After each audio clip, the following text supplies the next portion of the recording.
Hey y'all, it's another Gettin Real with Ashleydawn and my favoriteest, specialist, loveliest guest ever, Mama Pocahontas. my mommy. Hi y'all.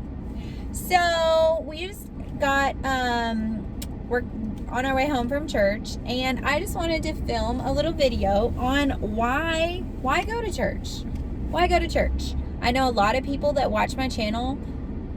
Some don't believe in God. Some don't have a personal relationship with Jesus. Some don't go to church, and that's fine. I love that you watch my channel. I love that you feel comfortable and you feel welcome, even though you may not understand everything that I say. But why go to church? Mom, do you want to talk about this for a second? Well, why do you go to church? to be closer to God. Okay. That's one reason. What is the difference between watching church online, which you do every weekend, Yes. and physically being at a church with other believers? What is the difference to you? The fellowship, like being welcomed in the church. Certain churches I didn't. This church I do. And it's a closeness. It's family. Yeah. When I do an online church in the morning before we come to this church, and I get a lot out of that one too. From the pastor, but it's just when I go to church, it's getting the meat. Like I like songs, but I can do the songs at home. It's getting the meat from the Bible, from the pastor, what they're speaking about, and getting that and gripping into that. That's why I go to church, when I do go to church. Why do you go to church? Well, for two reasons. The first reason that I go to church is because my church is a family. And when I'm away from my family, I miss them. When I don't see them for weeks, I miss them. When I don't get to hug them or high five, the kids like Nella. Like, I miss when I don't get to see her. I miss when I don't get to see really special people in my life. And so to me, my church is a family, and I go to a lot of different churches, and I have families all over, and I miss them when I'm away from them. And so going to church is really me seeing my family. It's like a family dinner, if you will. And we worship together, and we sing together, and we hug each other, and hey, how are you doing? How was your surgery? How's everything going? I know that sometimes I could feel so down and so alone, and all it takes is somebody to say, hey, I didn't see you last week. Are you okay? Is everything all right? Oh, you had surgery? Did everything turn out okay? Right. And so it's family for me. And then the second thing is to get my heart right, because getting up on a Sunday, or getting up on a Saturday, because some people go to church on Saturdays, getting up, showering, putting on a nice outfit, maybe doing your makeup, maybe doing your hair, getting put together, and physically driving to a church, physically being seen, physically seeing others, gets my heart right. It does. It gets my heart right. I watch services online. I love Stephen Furtick, Elevation. I love Fearless Church, LA.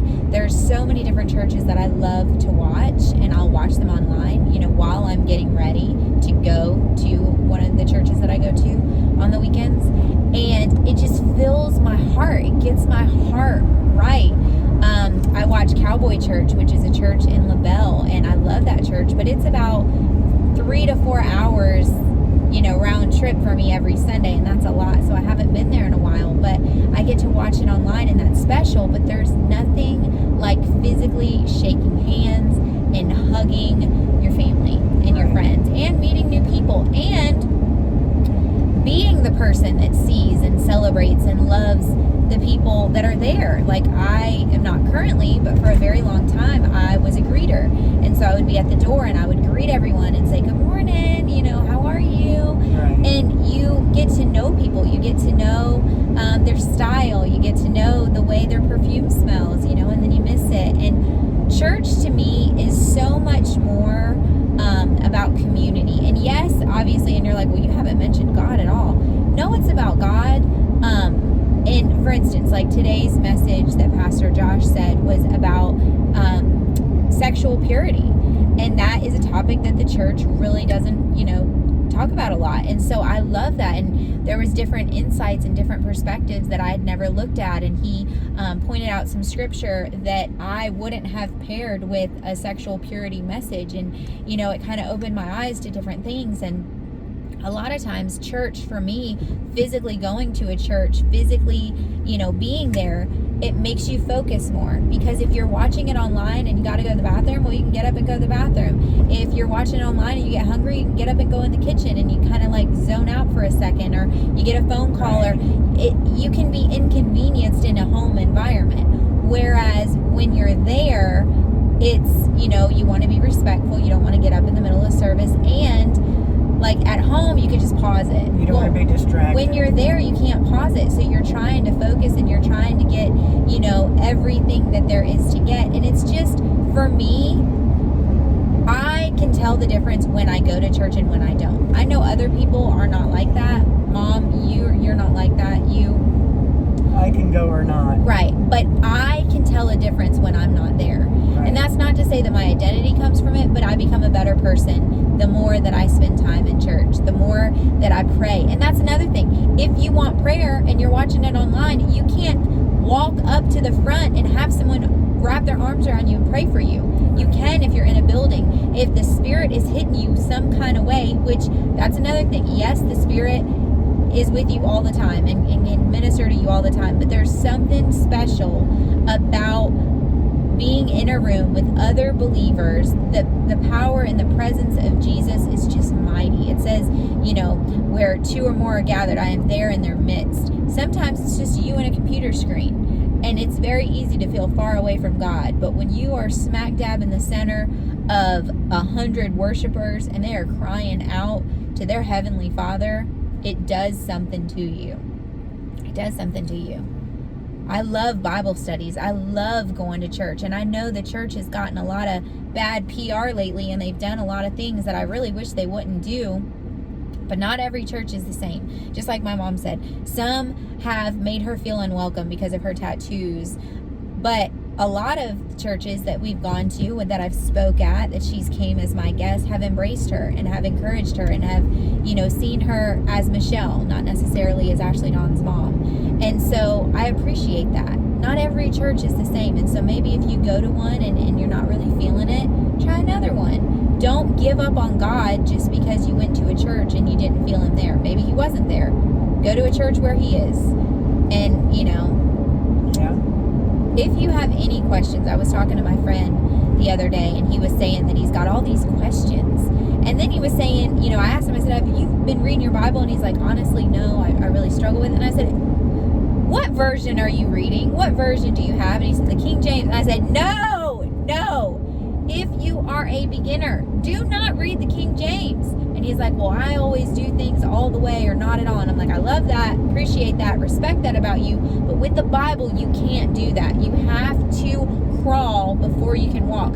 If you don't understand the words, then you're not going to want to read it.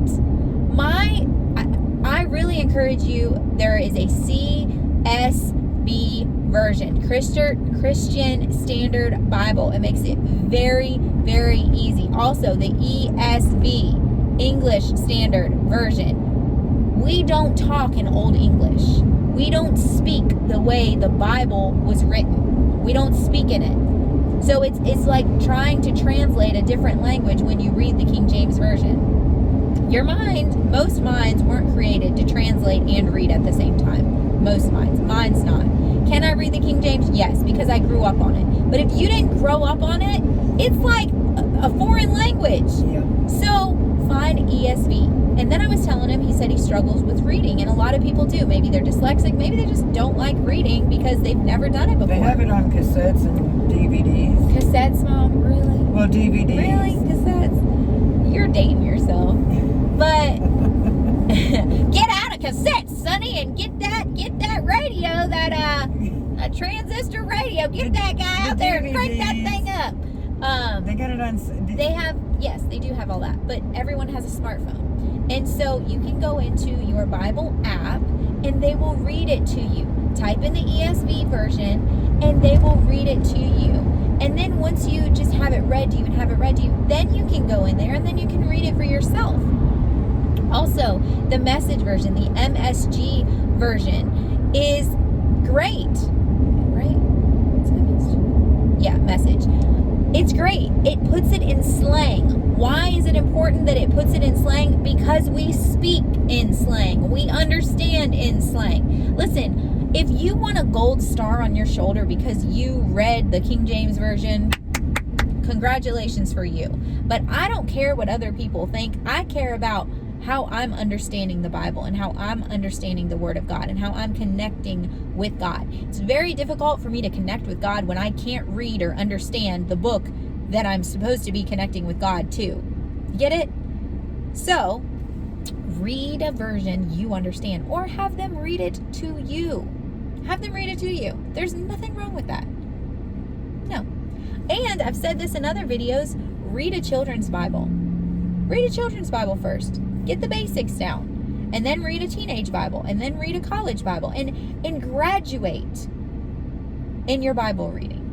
It does not have to be perfect. You can stumble over the words. God is not looking at how amazing you read. God's looking at your heart. He's looking at your desire to read your Bible. And here, this is Getting Real with Ashleydawn. I'm not ever going to tell you something that's not true. I struggle with reading my Bible too. I don't just wake up every morning and jump out of bed and say, I'm going to spend 3 hours reading the Word of God. Some days I start reading and I just go and I just don't want to stop. But a lot of days I'm frustrated, I'm stressed with things, I'm busy, I'm going from thing to thing to thing to thing to thing, and reading my Bible gets put on the back burner. Sometimes the only reading I do is through a devotional. Sometimes the only reading I do is through a text message from my friend, Bobby Milne. He always sends it to me. He has a texting ministry, and he texts Bible scriptures every morning. And I love that, and I'm so thankful for him. But I don't read my Bible every day. Am I proud of that? No, I'm not. I'm just being real. I'm not perfect. I'm a person. Some days I have every intention to read my Bible when I wake up, and it'll be busy. I'll be late for work and I won't read it. And then I'll say, you know what? I'll read it on my lunch break, and I'll bring it to work with me, and then something will happen and I won't read it. Or I'll play on my phone. Let's just be honest. Then, at night I'll be like, oh, I'm going to read my Bible before I go to bed. And I'll be tired and I'll fall asleep, or I'll start reading it and I'll fall asleep with my Bible open. God does not want perfection. He doesn't require you to be something you're not. He just wants you to try. He wants a relationship with you. He just wants your heart. It's a friendship. There's a song by Maverick City, and it's talking to Jesus, and it gets me every time. And it says, it's more about a friendship than a religion. It's a friendship. Are you friends with Jesus? Do you talk to him? Do you walk with him? Do you walk with Jesus? If you don't, well, grab his hand and start walking. He doesn't want you to be perfect. You can have a limp. You can walk slow. He will walk with you. He just wants your heart. He just wants the desire. It's like a child. Do you expect a child to make you a Mona Lisa picture when they're 2 years old? No. If they take a crayon and scribble it on a paper, it's the most special piece of paper in the world because your child touched a crayon and made something for you. They wanted to make something for you. That's what matters. Same thing with Jesus. He's looking at your heart. How much do you love him? How much do you want to spend time with him? How much do you want to get to know him? How much are you pursuing him? It's like a relationship, right? In a relationship, when you really care about somebody, when you have a crush on somebody, or you really want a relationship with someone, you pursue them. Well, are you pursuing Jesus? Do you want to pursue a relationship with him? If not, okay. But if you do, he's waiting for you. If you want to take that relationship to the next level and start going to church, that's awesome. Find a church that, is in your area and start going. If you don't like it, go to a different one. Find one you feel comfortable with. Find one that welcomes you. Find one that you feel like a family with. Because that's the way a church should feel. A church should feel like a family. It should feel like a family. I love church. And yes, I've been hurt by different churches, and I've been hurt by different people in different churches. That doesn't stop me from going to church. And I will say that, with all of the COVID, there were a lot of churches that were closed, and I missed going to church so bad. And then when the church is open, it's like, I can watch it online. And I'm like, no, remember how much you were so sad when the church was closed? Remember when you were so sad that you couldn't go to church? Well, don't forget that just because you can go now. Remember that. Remember when you couldn't go. And go to church. Spend time with people that you care about and that care about you. Yeah. You're not supposed to do life alone. And sometimes the best way to combat that is to go to a church, to get a Bible study, to start going to a Bible study, to get to know people, and to have a relationship with Jesus and with others, with other Jesus followers that are going to fall down, that are going to mess up. But hey, you can mess up together. You can try again together. You can encourage each other and be like, hey, did you read your Bible today? Nah. Did you? Yeah, I did. Well, what did you read? Iron sharpens iron. Your sword's not going to be sharp if you never sharpen it. So spend some time sharpening it. The best way for me to sharpen my sword is to go to church, to be around like-minded believers that care about me, that love the Lord, that want to see me grow, that when I'm struggling will pray over me, will say, hey, you're not alone. I'm here. They hold you accountable. Yeah, they hold you accountable. Yeah. I really encourage you to go to church. Find a church where you feel welcome. Find a church where you feel comfortable. Find a Bible that you can understand. And start that relationship with Jesus if you don't have it. And if you do have it, keep pursuing Him. Build that relationship with Jesus. Build it like you do your best friend. Yeah. Build it. Because it matters. You matter to God. He's got big plans for you. I love you, but more importantly, God loves you more. And God has big plans for you. He has a hope and a future. He wants you to live your best, most enjoyable, most wonderful, most fruitful life. And you can't do that apart from Him. Trust me, I've tried to do things apart from Him and they failed every time. You can't do it apart from Him. You are seen, you are celebrated, and you are loved. And I'll catch you in the next one. Say bye, Mom. See ya.